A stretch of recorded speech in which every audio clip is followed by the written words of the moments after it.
Welcome back. We're in the home stretch. Chapter 30. When the women were settled, there was a mutual agreement that Alicia go first, and she had them laughing about walking in front of Alejandro in her underwear. Her story took hours. The best part was at the end when Elise finally stood up to her mother. The two mothers sat on the couch, the fathers in the chairs, and Elise stood in front of them. Kent was beside his wife. For the first time, he was on Elise's side. Come what may, he decided to a stand. When you two were in college, Elise said, you concocted a plan that you'd marry men who were either rich or aristocratic, and you did so. Later, you decided that your kids would marry each other. She used her height to loom over the two women. Did you even once think about what Kent and I wanted? You adored Kent, Elise's mother said. Probably because that's the only thing I ever did that got approval from you. We don't have to listen to this, Kent's mother said, but he clamped a hand on her shoulder and made her sit there. Since Elise's father had spent 3 days in jail and was now facing possible prosecution for an attempted kidnapping, his attitude had changed. He sat quietly and listened. Elise went on with her tirade. She told all four of the parents that they had to give up their snobbish racism or they were going to lose their only children. She didn't dare look at Kent when she said that because he was still terrified of losing his job. He wanted it all, the money and Carmen. As for Elise, she was so happy with her new life she could walk away from them and their money, and they knew that. In the end, the parents conceded. Carmen and Kent were going to move into the house on the property of the parents, and Kent was allowed to keep his job. But then, unlike his father, he was an asset to the business. The parents offered to buy Elise and Alejandro a big house nearby, but they declined. She knew that taking it would put them under obligation to her parents. And besides, she knew them. Her mother would show up every day with suggestions about how Alicia lived her life. After a lot of talk, she and Alejandro, Diego, and his wife and children, and 3 of their employees decided they were going to move to Fort Lauderdale so they'd have year-round work. When Elise finished telling her story, she turned to Kathy. Your turn. We get to hear Kathy, y'all. They opened a bottle of wine, club soda for pregnant Elise, and went into Olivia's pretty living room. They snuggled up on the well-worn, comfortable chairs and couch and waited for Kathy to begin. Y'all ready? Kathy took a sip of her wine. As she was curled up in a chair, she was glad that she looked the same as she did before she went back in time. But inside, she was very different. As I said, I at last figured out that body type doesn't matter as much as I thought it did. With the way the media bombards us with skinny, skinny, skinny is all I could think about. Diet books, diet pills, and sneers. Lots and lots of sneers. I seem to have been considered evil for not being thin. She grimaced. Dr. Oz had a show where some big women came onto the stage and the audience was told that no applause was allowed. And why? The only sin the women had committed was eating an extra helping of barbecue. I've seen child molesters on TV shows who were applauded because they said they were going to do better. But overweight women were given less courtesy and kindness than criminals. Kathy took a deep drink of her wine. You know that commercial for toothpaste where the men ignore the skinny girl and lust for the one who had the curvy body and white teeth? I love that ad, Elise said. That was mine. The guys in the office booed it, but women across the globe loved it. So tell us what happened, Olivia said. How did you get your ads on TV and billboards? And in print. Kathy's smile of pride told a lot. She put her glass down. I got angry. I didn't know so much of my father was in me. But then I was on a very limited time budget, and I knew what awaited me if I didn't change things. Besides, Dad was yelling at the man I wanted. This is Andy, Olivia asked. The one you did not end up with? Kathy nodded. When I woke up, I was sitting in Ray's office. It took me a while to figure out where I was and when. I looked at Ray's calendar and saw that he was in Chicago. And it was before we were married. It took me quite a while to adjust. First of all, there was my body. It was different. Olivia spoke up. If you want different, you should go from the 60s to your early 20s. Now that's a shock. Kathy smiled. I had forgotten that Ray's obsession with having a body like some California beach boy had soaked into me. When I was growing up, Dad and his energy weren't around, so it was just Mom and me, and we were readers. We liked quiet pleasures. But then I married Ray. He worked out and he got me into doing it. Alejandro is more of a reader, but his sister and I like to. She broke off as they were staring at her. That's right, because it's Kathy's story. This is the Carmen who made your life so miserable? Kathy asked. This time around, she didn't steal my husband, and besides, she's not bad at helping to run the business. This isn't about me. She looked at Kathy. Go on with your story. So anyway, Kathy said, I was sitting at Ray's desk and thinking how soft I was and that I needed to go to the gym when I noticed a pile of folders on the bookcase. I was pretty disoriented and not sure what to do. I picked up the folders and started looking through them. They were Ray's idea for future ad campaigns. And you knew which ones would work? Olivia said. I did. At first, it was just a joke. I kept saying yes, yes, no, no, that sort of thing. It was fascinating to know the future and which ideas the clients were going to like, and I knew how the clients would change them. Ray had put a star by one of the ideas, but I knew that client was going to hate that one, but he'd love the one in the corner that Ray had drawn a line through. What did you do? Olivia asked. Actually, I think I was afraid to go outside and face everyone. It's a lot of responsibility to think that in just 3 weeks, you have to do something so fabulous that you changed your entire life. I agree, Olivia said. I tried to save the entire town, and I had to work to keep myself from writing President Nixon and warning him that. She waved her hand. It was all too much to tell. I had no problems at all, Elise said. 3 weeks was plenty of time to escape my megalomantic parents, my greedy fiance, and oh yeah, find a career. And while I was at it, I was supposed to make the man I adored, but who didn't remember our time together, fall in love with me. But you did it, Olivia said. Such a look of pride came from Elisa's pretty face that the room seemed to grow brighter. I did, didn't I? She said softly. She looked back at Kathy. Ray's office was quiet. Since no one paid much attention to me, I knew I wouldn't be bothered. I pulled some paper out of the printer tray and began making sketches of how I knew the ads would be. There were 2 that flopped, and afterward we knew why, so I fixed those. She smiled in memory. It was wonderful. When Ray's secretary came in, I had papers everywhere. Who was his secretary? Elise asked. Back then, he still had Martha. I knew she wanted to retire, but Ray wouldn't let her. He kept giving her raises and begging her to stay. I asked her to find out where Rita Morales was and to ask her to come in for a job interview as her replacement. She was so pleased I thought she was going to cry. Olivia laughed. Great idea. So what about Cal?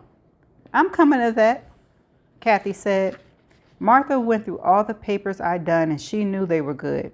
She didn't say a word, just unlocked one of Ray's desk drawers and pulled out 2-foot stacks of folders. They were clients of other firms who Ray wanted to win. He was trying to come up with ideas he could show them that would entice them to come to Dad's firm. And you knew every campaign that would win them over, Olivia said. Yes, I did, Kathy said. Martha plopped the folders down in front of me and put my cell phone on top. Record the jingles you make up, she said, then left. As I went through them, and most of them Ray and I had worked on together, I realized that it was more about choice than creativity. The ideas that were eventually used were there, but we presented it the wrong ones. Kathy looked at them. She called Bob from the art department and he came up and sketched out storyboards. And she called in Dave and he brought a keyboard and put music to the jingles that Ray and I had discarded. Kathy smiled. It was a wonderful day. We didn't leave the office until after 2 a.m. We were exhausted, but we had some good-looking campaigns to present to my father. How did he take your presentation? Kathy got up and went to the window to look out for a moment, then turned back. Sorry, but it still makes me angry. My father, she swallowed, refused to look at them. It was the next afternoon and he was in a bad mood, and he always was when Ray was out of town. He had an office full of men and he was telling them their ideas were garbage. I was standing there with Martha, Bob, and Dave behind me, our arms full of storyboards and recordings. That man, my father, gave a snort of derision, then waved his hand for us kids to go away. And we did. We backed out of the office like the cowards we were. That's that, Martha said. Ray will have to show him what we did. And take credit for all of it? I said. When Kathy said no more, Elise and Olivia stared at her. So, what did you do? Elise asked. Let me guess, Olivia said. You used what you learned from Ray and attacked. Exactly, Kathy said. I'd gone back in time to change things, but that man just dismissed me like I didn't matter. Not this time. It turns out that I really am my father's daughter because I lost my temper. What was really making me angry was that half the good ideas Ray presented were from me, but my father only wanted to hear them if they were filtered through a man. The worship of the penis, Olivia said. I see it in my work all the time.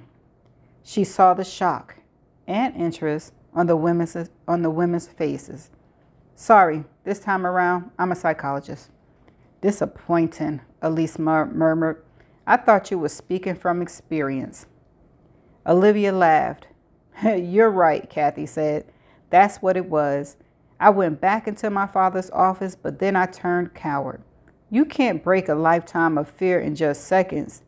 But then I saw Cal. He was smirking at me. I could take what my father handed out, but not him. Why did he always look at me with contempt? What had I ever done to make him so nasty to me? The whole thing with Felicity hadn't happened and never would. So what was his problem? Kathy took a breath to calm down. That's when I really and truly lost it. Because of Kyle, not my father. I slammed all the papers down on Dad's desk, leaned over him, and made him look at them. After a flash of surprise, he showed no more emotions. But children know their parents. He was shocked and stunned, not by me, but how really, really good my ads were. They were finished products that I knew would work. The next year, one of them won a People's Vote Prize for the third best ad of the year. Kathy said, Is there any more of this white wine? She sounded as though she was finished with the story. Olivia looked at Elise. Shall we sit on her? I've heard of something called waterboarding. I think it's torture, so I say we use it. They looked back at Kathy with laser glares and she smiled. Okay, so things changed between Kyle and me. After she left her dad, Kathy went back to Ray's office and her body began to shake. Anger had given her strength when she faced her father, but now that was draining away and fear was filling her.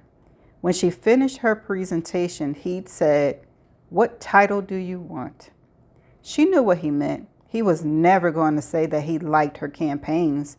Praise was not something Burt Cormack gave. But what did he give were jobs and bonuses. When she realized that her father had just offered her a real, actual job, it was as though all the energy suddenly drained out of her. She was leaning over her father to the point where their noses were almost touching, and she stood up straight. The room was still full of her rage. She could feel it, and it was an anger she hadn't possessed before she married Ray. Marriage to him had changed everything inside of her. Suddenly, she could see her marriage more clearly than she ever been able to. Her ferocious ambition, his obsession with body image, his insatiable work ethic had all seeped into her. It was Ray who pulled her into the advertising firm. His mantra had become, "Kathy can do it." He volunteered her to plan company parties, arrange schedules, whatever was needed. At home, he started handing her ads and having her rewrite copy. When she made a suggestion, he listened. By the second year of their marriage, they were discussing his every ad campaign. By the third year, she was as involved in his work as he was. In the fourth year, he began plopping accounts down on her home desk and telling her to take care of them, and she did. When she met Elise and Olivia, Kathy had been married for 6 years, and she was as involved in her father's advertising firm as any of his employees. But Kathy wasn't paid or acknowledged. Ray thanked her, praised her, but he didn't offer to try to get her a job in the company. When she mentioned it, he said, "Baby, you know that what is mine is yours. Go buy yourself something nice, something sparkly." As she stood in front of her father, his desk stacked high with papers and boards and tapes of recording, it hit her that everything with Ray hadn't happened yet. There was no reason for the rage Kathy had just shown. Sure, her father had dismissed her, but then to him, she was a girl who only planned office parties and entertained clients. And to the men sitting in her father's office, she was just the boss's pretty plump daughter who sometimes brought them homemade muffins. The face Kathy wanted to see was Andy's. He was the man who got away. Her father had just offered her a job, so maybe she and Andy could work together. Had he been impressed with her? Kathy turned around slowly to look at the men in the chairs behind her. A couple of them seemed to be admiring, impressed. But Andy, he was disgusted, repulsed. His upper lip was curled into a sneer and he wouldn't meet her eyes. She thought of the woman Andy would eventually marry. Yeah, Cheryl was built like Kathy, but she was so gentle and sweet that the whole office took advantage of her. Kathy didn't pick any of the papers she slammed on her father's desk. Didn't look at another person, just went to the door and opened it. None of the men held it for her, not after the unfeminine display she just made. The distance to Ray's office seemed long, but she made it and was even able to close the door behind her.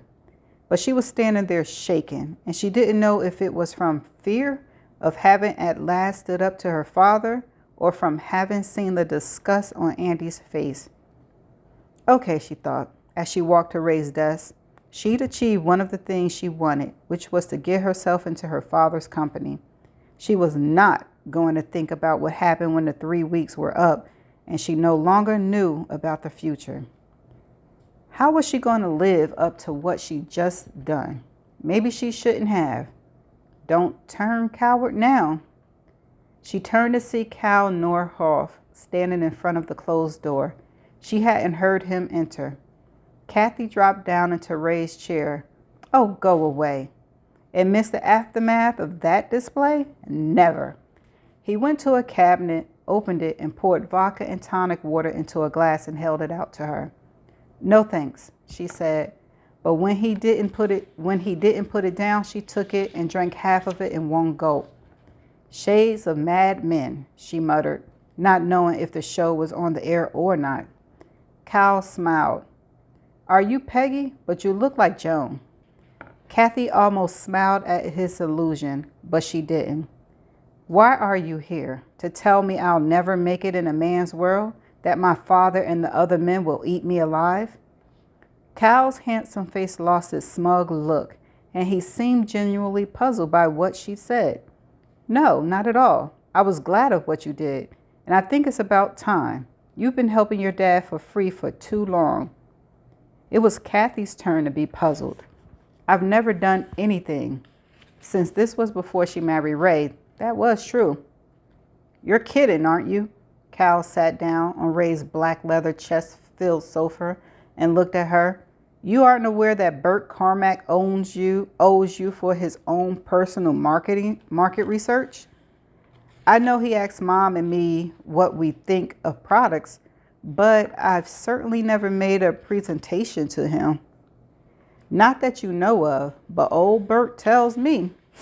Kathy likes this one, he says. She thinks the blue they use in the package is off. Let's present it in a darker shade. She knew exactly which campaign he was talking about. Her father, thankfully, stayed in his apartment in the city most of the time, but when he came home, he talked only of advertising. And he always brought home cartons of products and asked what they thought of them. When he left, she and her mother sighed in relief. Kathy, pretty girl, Cal said, you've been part of your dad's advertisement business since you were on a bottle. He told me he experimented in formulas with you. One of them made you throw up. She was leaning back in Ray's big leather chair, the one that had been custom made to fit him, and thinking about what Cal had said. Why do you always sneer at me? He couldn't hide the shock on his face. I didn't know you saw that. It was true that before she married Ray, she hadn't noticed Cal at all. Between Larry and Andy and her fear of her father, she hadn't seen much else in her life. But she had an idea that it was only after her marriage that Cal had really begun his looks of contempt. And with Ray's boundless energy around her, she didn't have time to dwell on why one of her father's employees didn't like her. In fact, if it hadn't been for Olivia asking about Kyle, she probably wouldn't have been so angered at the way he smirked at her in her father's office today. And if she hadn't been enraged, she might have slunk out without presenting the ads. She watched him go to Ray's bar, pour himself a whiskey, then go back to the couch. So, who are you going to settle for? You mean which account? No, which man? You got 4 men hanging around you. You know, I'm not liking this conversation. I want you to leave. It's not your office, Cal said. First, there's that skinny kid. What's his name? Kathy didn't answer. 3 last names. Lawrence Winbeck. That's it. He wants your daddy's money. Then there's Andy Donaldson. Kathy drew in her breath. No one knew she was interested in Andy. Ray thought she had a crush on him. Andy says he's playing hard to get so he won't be accused of going after the boss's daughter. He says that? Kathy whispered. Only to a company VP who takes him out to lunch. After two martinis, he's enjoyed telling me what his goals in life are. Cal snorted. He'll never make it an advertisement. Blabs too much truth. Kathy was frowning. Why would you do that? Cal didn't answer her question. Then there's Ray. Kathy's lips tightened. Oh, I see that you do know about Ray's interest in you. He's catching on that clients like tablecloths and that those 2 forks have different uses. He's beginning to think marriage is a business proposition. You could give him what he doesn't know, and in return, he'd give you the privilege of being near his glorious self. Kathy couldn't help it, but that image made her give the tiniest bit of a smile. That's 3 men. Who's the 4th? Me. All Kathy could do was blink. Didn't know that, did you? He got up and walked to the window and looked out. Those men want you for how you can advance their lives, for what you can give them. But me, I want you. I like your brain, the way you think. You're smarter than you give yourself credit for. Turning, he looked at her, and his eyes were hot, like something out of a movie, she thought. Cal looked as though he might throw her across the desk and tear off her clothes. No man had ever looked at Kathy like that, and it made her heart leap into her throat. He took a step towards her. I like that glorious, lush body of yours. He took another step. I like women. He was standing beside the desk, and he gave her a look up and down that made her feel like she might melt into the leather of the chair.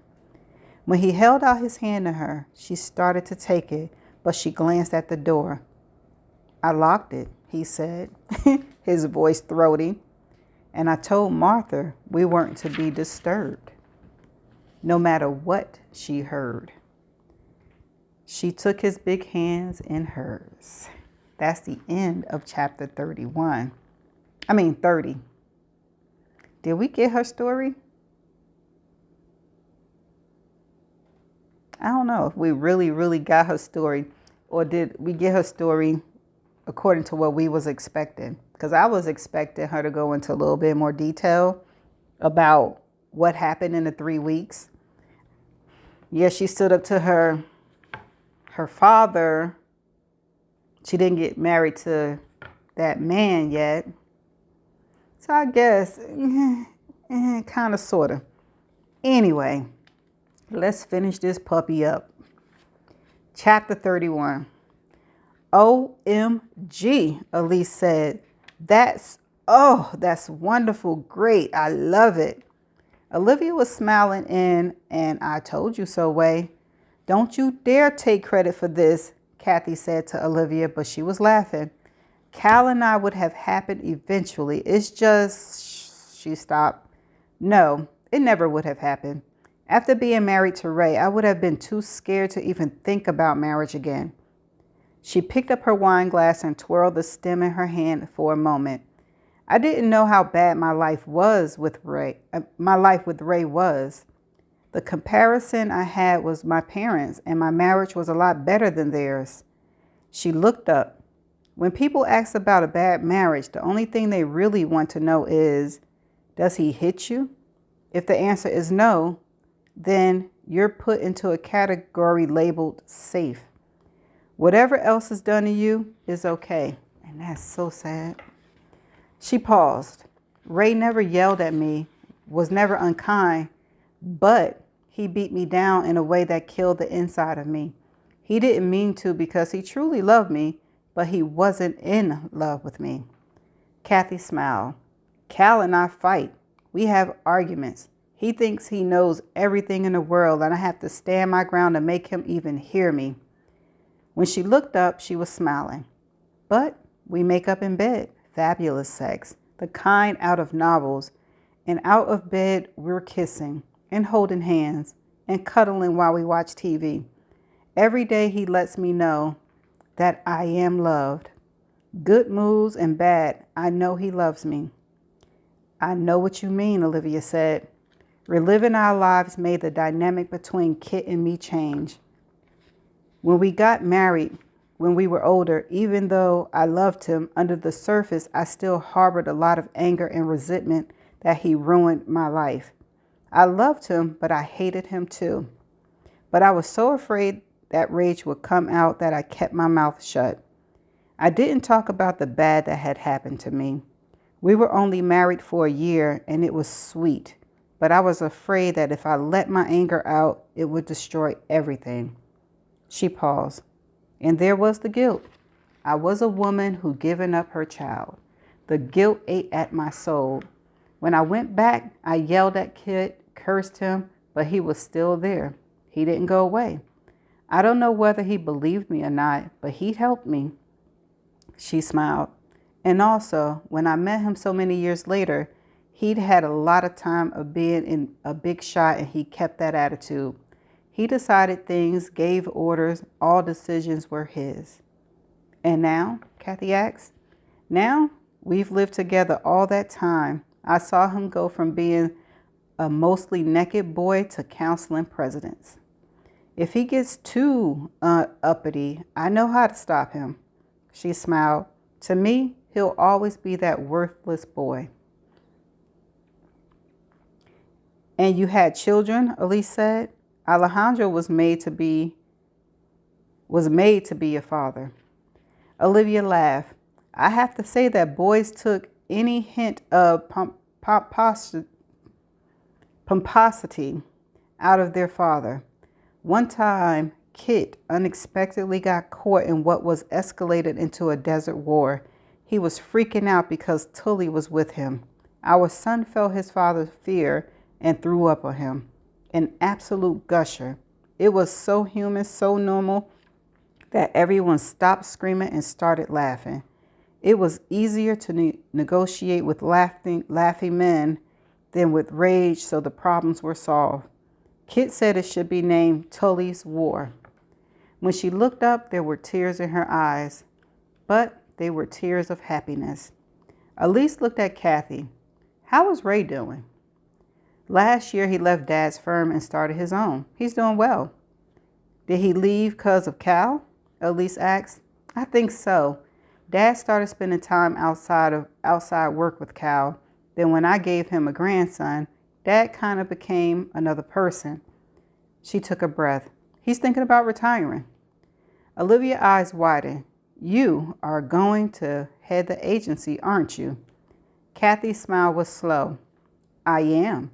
Dad's been spending time with Mom, and they're so mad about our kids that Kathy trailed off and gave a shrug.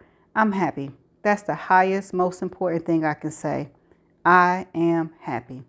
Me too, Olivia said. And me, Elise said. They smiled at each other, leaned back, and sipped their drinks. There wasn't anything more they needed to say. That's the end of chapter 31. Let's keep it moving with the epilogue. It was early morning and Olivia was lying in the bed. Kit had already gone downstairs. She opened her eyes enough to see that it wasn't quite daylight, so she closed them again. Only yesterday they returned from what? Their life's experience? None of them were yet used to their new lives. Last night at dinner, Elise had teased Alejandro that Olivia's son was so gorgeous that she might trade him in. Alejandro was a sweet gentleman who looked at his wife with so much love that it was almost embarrassing. He didn't seem to be worried that she was going to run away. Kit had insisted that everyone spend the night in Camden Hall. It's too big and empty now. His voice was wistful. Minutes later, Cal arrived with their 2 boys. Elisa's son and husband joined them, and within seconds, they were running and yelling, and Kit was smiling happily. Elise and Olivia were curious about Cal. He was a big man, and even when he was silent, he commanded attention. When he spoke, his deep voice made people turn to him. Olivia could see why Kathy had once said that she was afraid of him. He's a bit like Ray, except without the thug element, Elise said. Olivia laughed. Your son is climbing the curtains. Elise took off running, but Alejandro got there first and lifted the boy away. After dinner, which the 3 women cooked together, they caught the kids and got them into the biggest tub in the house and washed hands and sweaty little bodies. By the time they were done, Olivia was exhausted, but in a good way. Part of her missed her young body, but another part was so content with what she was now that she didn't want for anything. When Kit came to bed, he smelled of expensive whiskey and illegal imported cigars. She snuggled into a spoon with him. I feel like I haven't seen you in years, he whispered, and today I kept thinking of Uncle Freddie and Mr. Gates. Tomorrow, Alejandro and Diego and I are going over to Tatwell to work on a cemetery. He chuckled. Remember the first time I cleaned that place up? You? She turned to his arm to kiss him. I remember you wore tiny shorts and absolutely nothing else. Yeah? He was kissing her face. Did you like what you saw? Of course not. You were just a worthless boy, and I was on my way to becoming a Broadway star. And you danced for me in the Cabbage Patch. He slipped her nightgown off her shoulders. They made love slowly. It didn't have the fire of youth, but it held memories of a life together, of shared experiences. Most of all, it held a love that couldn't be broken, even across time. They fell asleep together, clasping each other tightly, as they had done for over 40 years. It was morning now, and Olivia didn't want to get out of bed. She wanted to snuggle under the covers and think about what she'd seen and felt in her 3 weeks in the past. The faces were so fresh in her mind, and she broke off as something moved against her leg. Did someone let a dog in the house? She lifted the cover to see a sleeping child with his head toward the bottom of the bed. Wait a minute.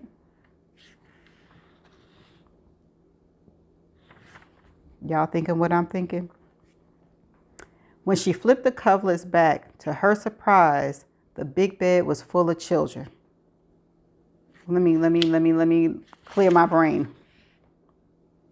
Okay, it was morning. Okay. Okay. They ranged from 3 years down to the baby in a soggy diaper. Olivia sat up in bed and tried to identify them.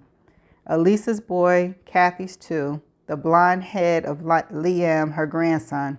He and his dad must have arrived in the night. She thought a couple of them belonged to Diago.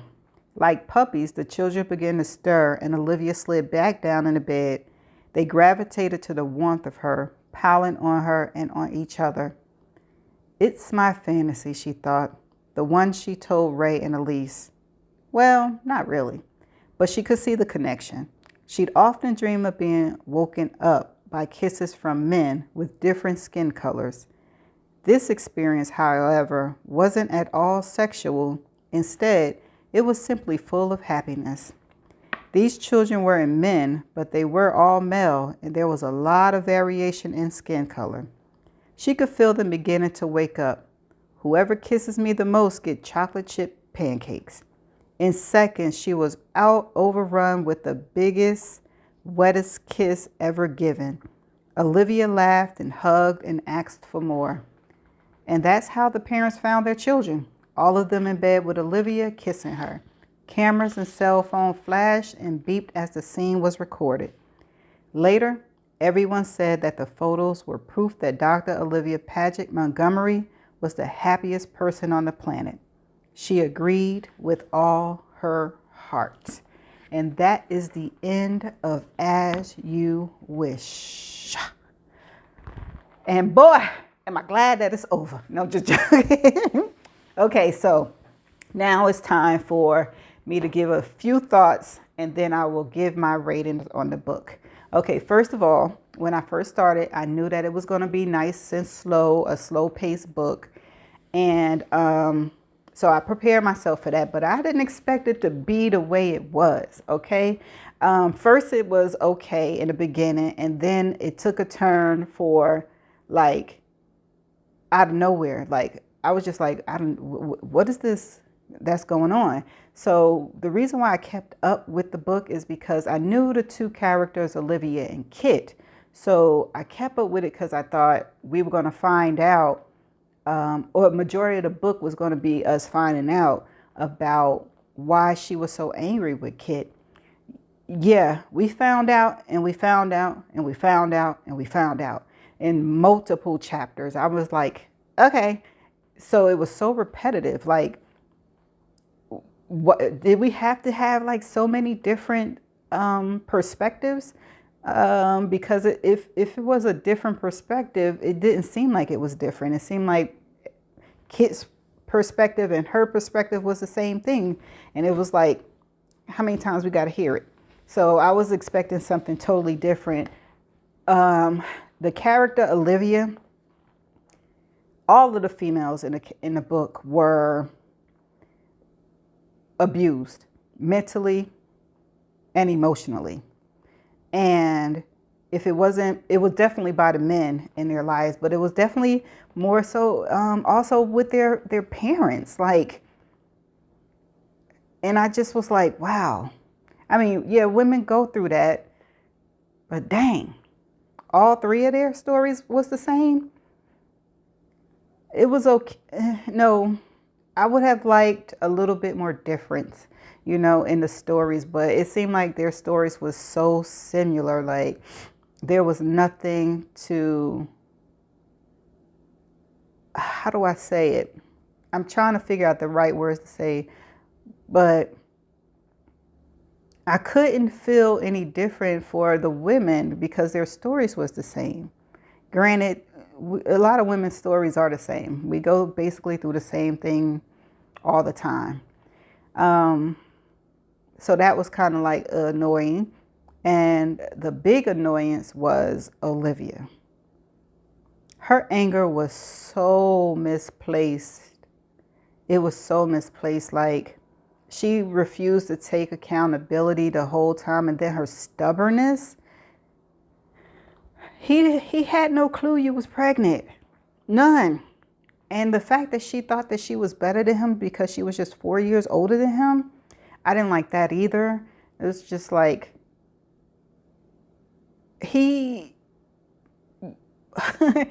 how can you be envious and jealous of him because of what he chose to do in life at 19? And then you got pregnant. Of course you're gonna get pregnant. Y'all was sleeping around like crazy. Like, of course you got pregnant. It's like, did she lie that she was on birth control? And did he not use condoms? Yeah, they threw condoms in there. We were like, okay, we didn't know that y'all was using condoms this whole time. And then there was one point we were like, well, is it kid's kid? But then, is it? And I just totally did not like the time traveling thing. It was just like pointless, useless. I just did not like it. Okay, and let's think.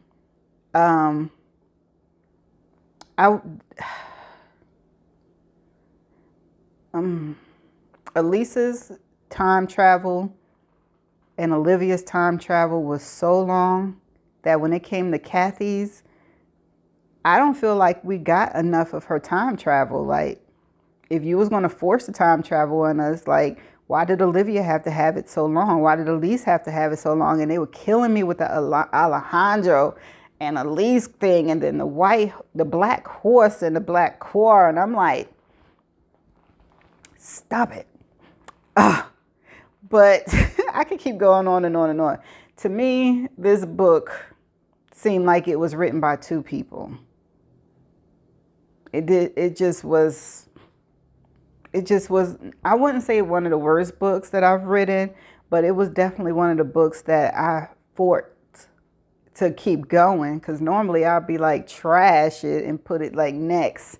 But I said, let me just continue, because I guess my curiosity got the best of me, and I just finished it because I finished it. All right, so with that being said, let me give my rating. I'm giving this book out of 5 stars a 3. It was, yes, slow paced. They warned me on Goodreads. Unnecessary information. Well, kind of unnecessary information. It was too long. Okay. Characters. I think in my mind, I just really wanted to hear about Olivia and Kit. I didn't care less about Elise and Kathy and Ray and Kent.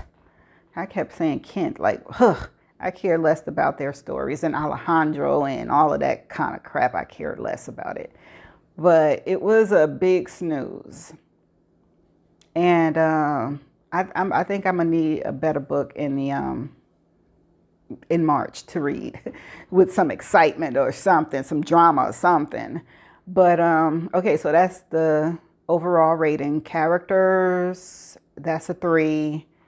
Storyline, I want to give it a 3, but I'm giving it a 2.5. There was no plot. Did I say writing? Yeah. Think anything else? No, that's about it. So overall, this book was not satisfying at all, and my rating is a 3. So if you followed along with me on this book, let me know what your rating is, what you would give it, and what do you think about the book? Give me a little bit of input. I haven't seen any comments. Oh, no, I saw my aunt's comments up here. Very far and few between, because there wasn't much to say. At times I was like, got no comment. And what they say, if you ain't got nothing good to say, don't say nothing at all. But if you feel like it's done and over with and now you can say something, put it in the comment section below. And let's just have our final discussion on this book, even if it's one sentence.